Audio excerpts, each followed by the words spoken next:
প্রাচীনকালের কথা। গোয়ালবাড়ি নামে ছোট একটি গ্রাম ছিল। গ্রামের পাশ দিয়ে বয়ে যেত এক শ্মশান জঙ্গল, যেটা ছিল জনমানবহীন, গা ছমছমে এবং অন্ধকারে মোড়া। গ্রামের বৃদ্ধরা বলতেন, ওই জঙ্গলের মধ্যে আছে এক পাতলা মেঘলা রাস্তা, যা অনেকেই ভয় পেয়ে পেরোতে সাহস পেত না। বলতেন, রাত হলে ওই পথ ধরে গেলে ভয়ের অভিজ্ঞতা ছাড়া কেউ ফিরত না। একসময় গ্রামের অনেক ছেলে মিলে সাহসী হবার চেষ্টায় ওই পাতলা রাস্তা দিয়ে জঙ্গলের ভেতরে প্রবেশ করত। তারা হালকা আলো নিয়ে মদ্যপান করে একে অপরকে সাহস জুগিয়ে অন্ধকারে হাঁটত। গ্রামের এক বুড়ো লোক বলেছিলেন, ওই রাস্তায় পা রাখলে ভূতেরা তোমার মনস্তত্ত্ব নিয়ে খেলা শুরু করে। তারা তোমার ভয়ের শক্তিকে খুঁজে পায়, আর একবার তারা ধরলে মুক্তি নেই।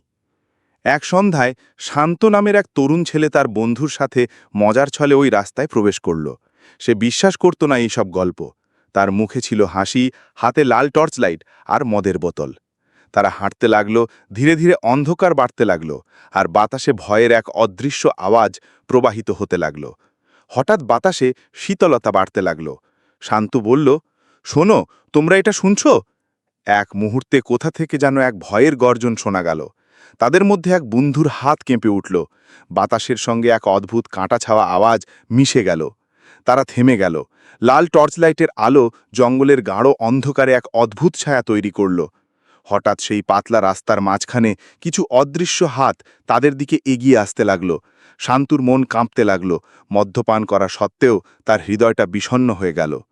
ভয়ে আমাদের মন শক্ত হতে হবে, শান্তু বলল নিজের মতো ভেবে। কিন্তু ভূতেরা তাদের ভয়ের শক্তিকে খুঁজে পেয়ে আরও বেশি প্রলয়ঙ্কর হয়ে উঠল।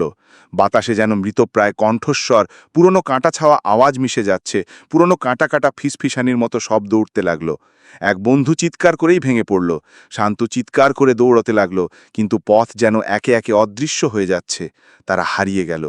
পরবর্তী সকাল হলে গ্রামবাসীরা খুঁজতে গিয়ে দেখতে পায় ওই পাতলা রাস্তা দিয়ে প্রবেশের চিহ্ন আর শেষ হয়ে যাওয়া পায়ের ছাপ। আর কোনো লোক নেই, শুধু অদ্ভুতভাবে কাঁটা কাটা আওয়াজ বাতাসে ভাসছে। এখনও কেউ সাহস পায় না ওই শ্মশান জঙ্গলের মধ্যে ঢুকতে, কারণ গ্রামে কথা প্রচলিত যে একবার ওই পাতলা পথে ভূতের হাত ধরে চলে যায়, তার আর ফিরে আসার কোনো সম্ভাবনা থাকে না।